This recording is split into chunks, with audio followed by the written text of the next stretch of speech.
Wow, guys, the dam has broken. The dam has broken. Do you see the mood of the country right now? There's this new movement which is not even associated to any political party at the moment, right? It's called Put South African First. Wow. On the 8th, that's 2 days ago, during the EFF protest, finally, the leader of the EFF, Julius Malema, mentioned that movement.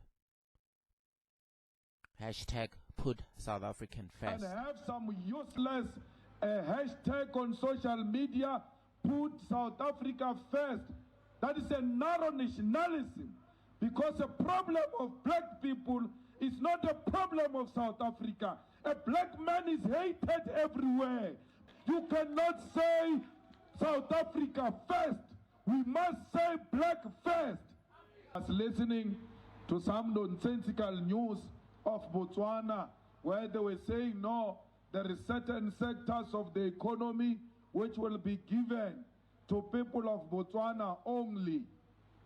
Instead of saying these sectors will be given to black Africans, because there is no Botswana, there is no Swaziland, there is no Lesotho.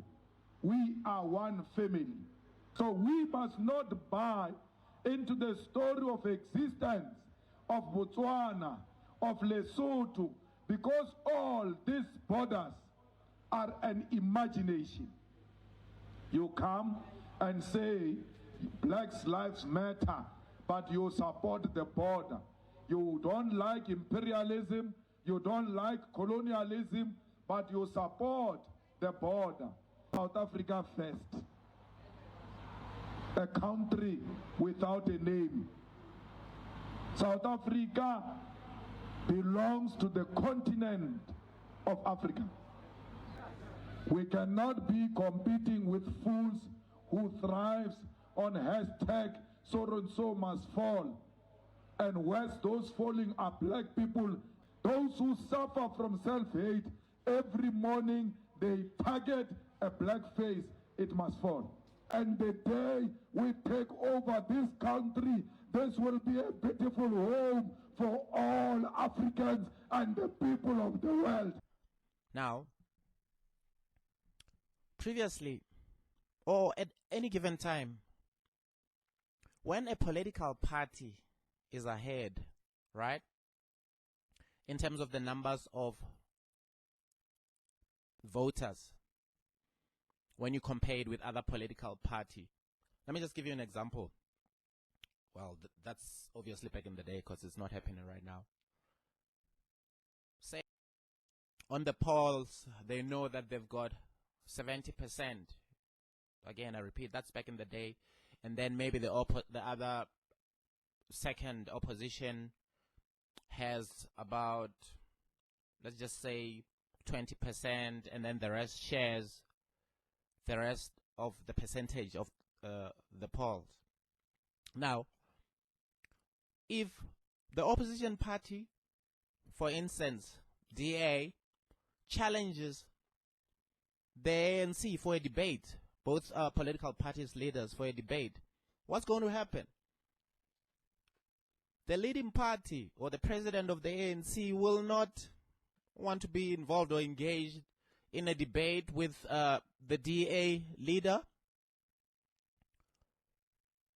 Why? Now, what if the DA on the debate has better policies, okay? In terms of poverty alleviation, in terms of employment plans, in terms of policing, and so forth, right? When you are a leader, when your political parties miles and miles ahead of the opposition party, you don't want to debate the opposition and then give them an opportunity for other people to listen to them so that when they go to the polls and vote, they're going to put you out. You can't do that. But now it's a different story, obviously. When the next coming elections, we know that the ANC didn't do well in the previous elections. So we're going to see the polls. If the polls are going to be closer, you'd want the president, Cyril Ramaphosa, of the ANC, as well as the leader of the DA, whomever that is going to be at that time. Right now it's Steenhuisen. You would want the president, the current president of the country, to debate with the opposition party leader if the polls are close, so that you can state your case of how you're going to do better and hopefully expose your competing political opponent. But when you're far away, you don't do this. See what I'm talking about? The EFF leader, Julius Malema, spoke about the Put South African First movement. This is not even a political party at the moment. Why is he speaking about them? You can remember back in the day when Julius Malema was the youth leader of the ANC youth leader. When there were suggestions that he should debate the DA youth leader, I think the name was Kumara Mulevi, he said, no, I cannot debate young folks. Well, he didn't put it in that politically correct way that I'm putting. In fact, he said that he's not intending in debating the DA's garden boys. Fast forward, Helen Zille, who is in the DA right now, I think she's the chair. I think she's the chair of the DA right now. Requested or invited Malema for a debate. In fact, on her podcast, and obviously Malema declined the debate. See what I'm talking about? Now, this organization, Put South African First, with its sort of organization, especially on social media, be it Twitter, they're able to garner South Africans, right? To be able to come up with different topics. Sometimes they would put on a tweet about people who are qualified here in South Africa, who got degrees, diplomas, and so forth, who are not getting jobs. And a few days ago, if not a week, they were able to galvanize and put a hashtag, Julius Malema must fall, right?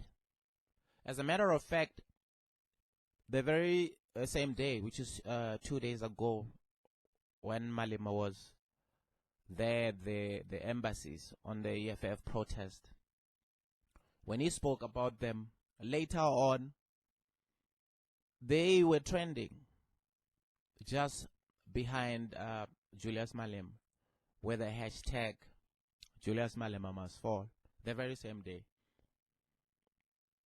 Now, Julius Malema also spoke about Herman Mashaba on Monday, and saying that Mr. Mashaba is reckless by stating that put South Africa first. Herman Mashaba should know that his campaign on South Africa first is very dangerous, and it will land him in a big trouble, because if he was to be trusted with the responsibility tomorrow, he will need this continent. Wouldn't it be nice if all these nation states of this continent are able to communicate with each other. When they see another state that is not treating its people first, they are able to use ways and means of persuading that state in order for them to treat their country right. Or to use the analogy of Julius Malema saying that just because I'm pro-black doesn't mean that I'm anti-white.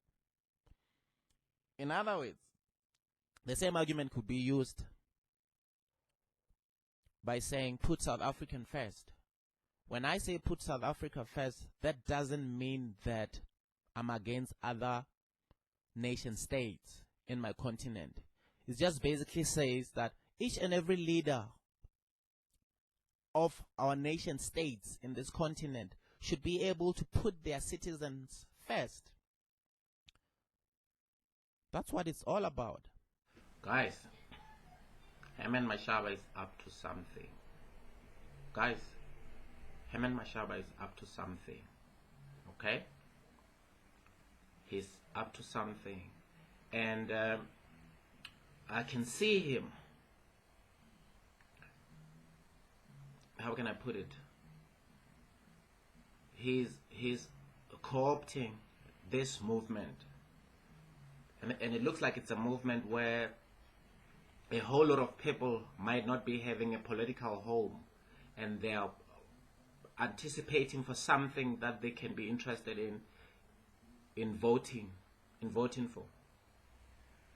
You know, there are millions and millions and millions of people who for a long time haven't been interested in politics. They are, whenever there are elections, they are always at home. They're like, we're not concerned. I don't want to vote for no other political party. So on election days, for them it's like a holiday. You know what I mean? And so I think Mashaba has seen something. Whenever there's a hashtag put South African first, he's always there. And this obviously stems from him as back in the day when he was a mayor of Joburg.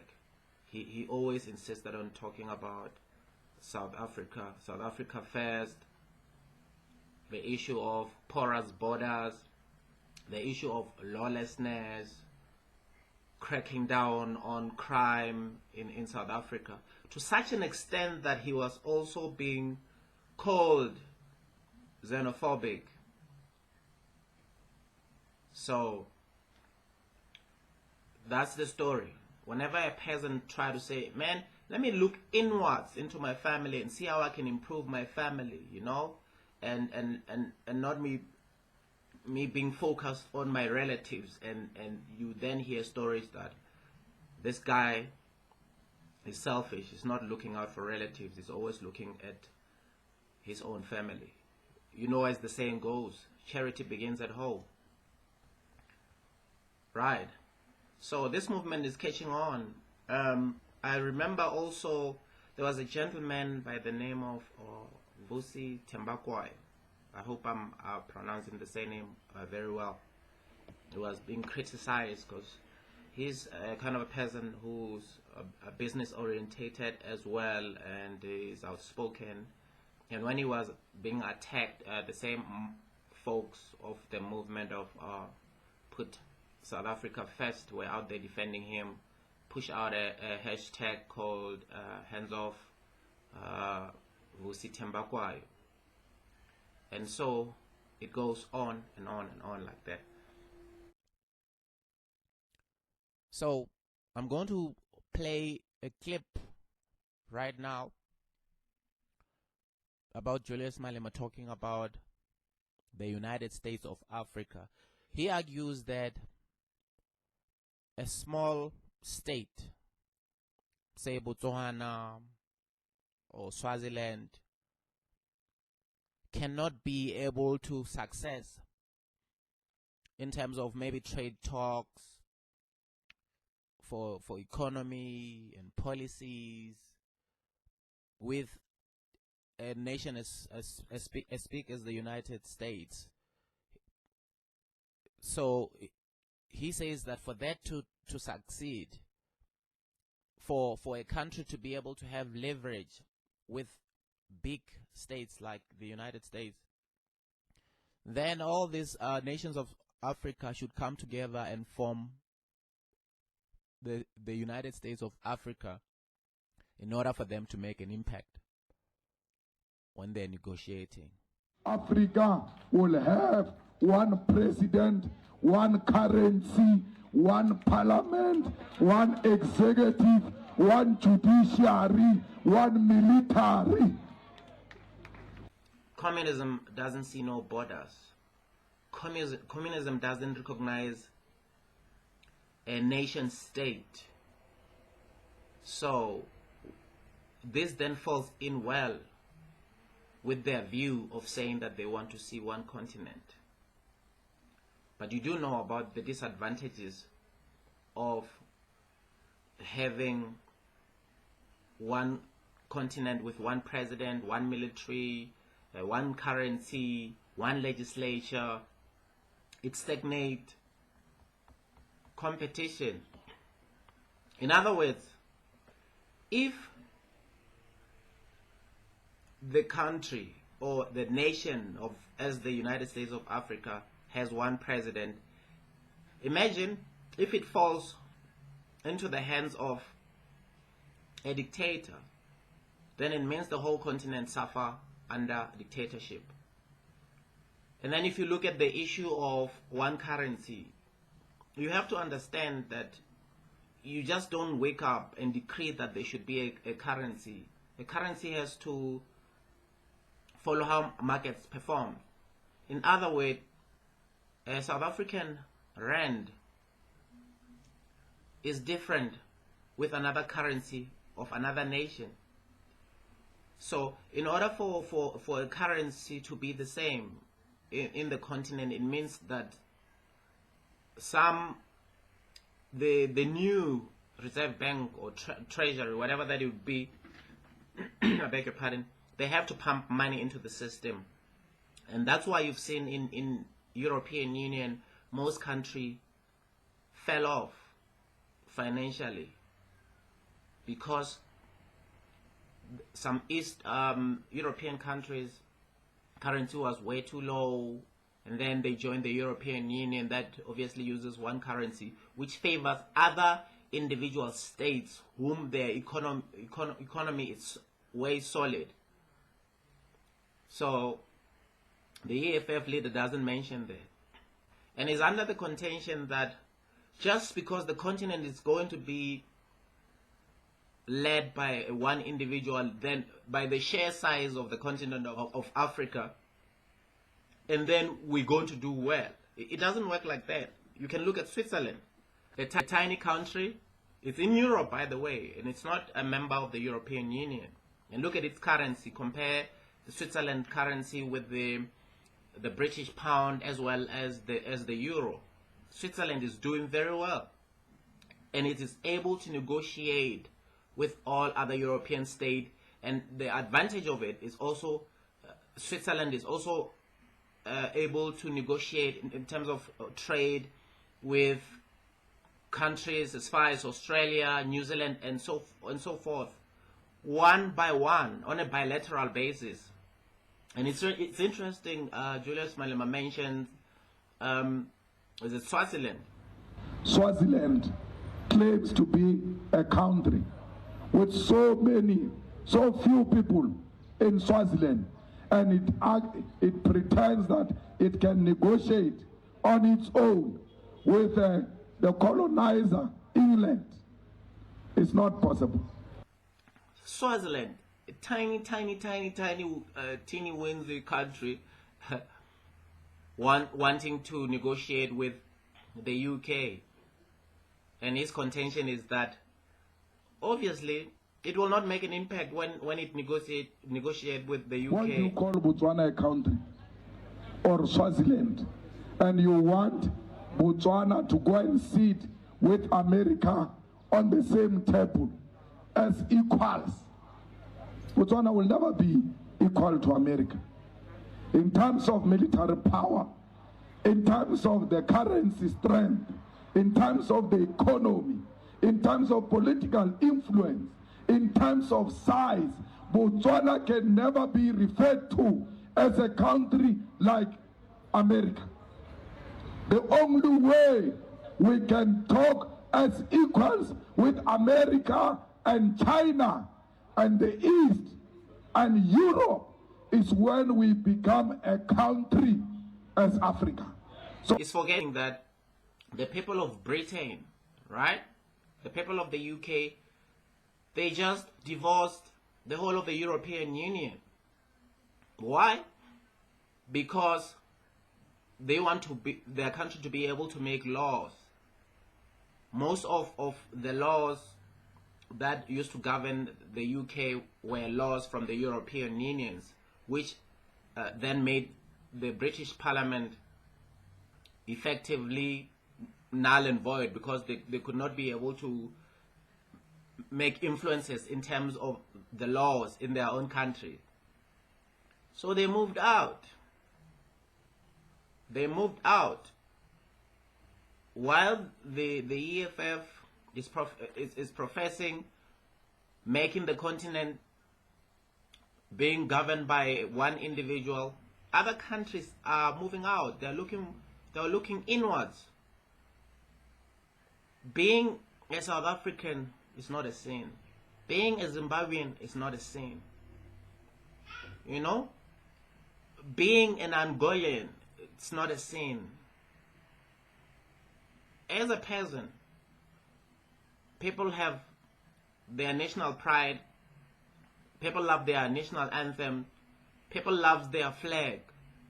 People have their diverse culture within their own countries. And sometimes there are advantages in terms of technologies, medicines, innovations, and so forth that come from little individual countries where other countries can be able to emulate that. The same applies to laws. You can see a good law from a certain country that makes that particular country be successful, and then you emulate that law. And other laws from other countries which are not good, of which perhaps you would have then passed in your own country, but you see them not being good in other countries, and then you do away with that and improve that. But when you have